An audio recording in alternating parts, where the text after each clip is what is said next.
Les colonnes de la matrice A constituent par définition une famille génératrice de cet espace vectoriel-là.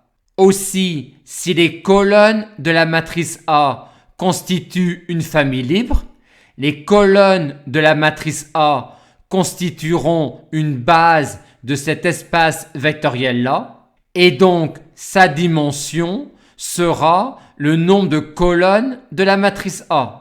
En résumé, si les colonnes de la matrice A constituent une famille libre, le rang de A sera égal au nombre de colonnes de la matrice A. Et pour les mêmes raisons, si les lignes de la matrice A constituent une famille libre, le rang de A sera alors égal au nombre de lignes de la matrice A.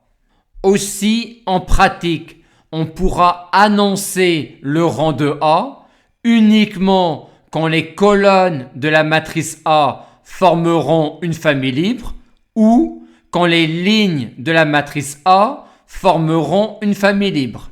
Quand les colonnes de la matrice A formeront une famille libre, on pourra annoncer que le rang de A est le nombre de colonnes de A.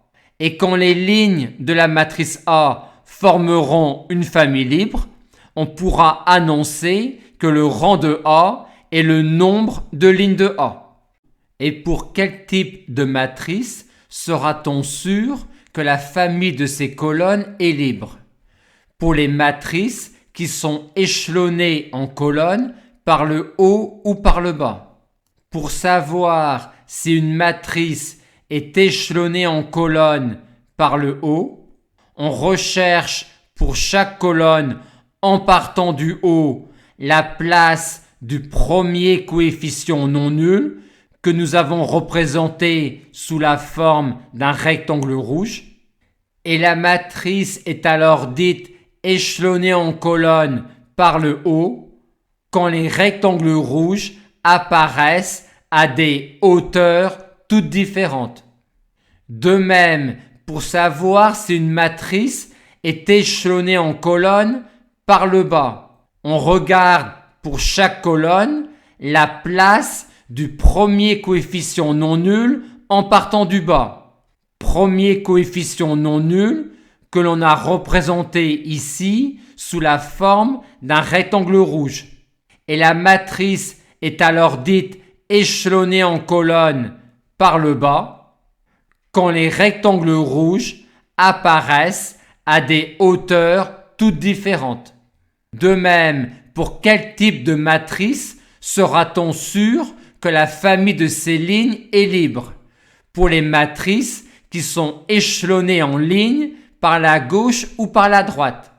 Pour savoir si une matrice est échelonnée en ligne par la gauche, on commence par déterminer pour chaque ligne le premier coefficient non nul en partant de la gauche. Premier coefficient non nul que l'on a représenté ici sous la forme d'un rectangle rouge. Et la matrice est alors dite échelonnée en ligne par la gauche lorsque les rectangles rouges apparaissent à des profondeurs toutes différentes. De même, pour savoir si une matrice est échelonnée en ligne par la droite, on détermine pour chaque ligne, en partant de la droite, la place du premier coefficient non nul. Premier coefficient non nul que l'on a représenté ici sous la forme d'un rectangle rouge. Et la matrice est alors dite échelonnée en ligne par la droite lorsque les rectangles rouges apparaissent à des profondeurs toutes différentes. Et en pratique, vous aurez le droit d'annoncer le rang de A uniquement quand la matrice est échelonnée en colonnes par le haut ou échelonnée en colonnes par le bas. Et dans ces deux cas, le rang de A sera alors le nombre de colonnes de A. Ou quand la matrice sera échelonnée en ligne par la gauche ou par la droite.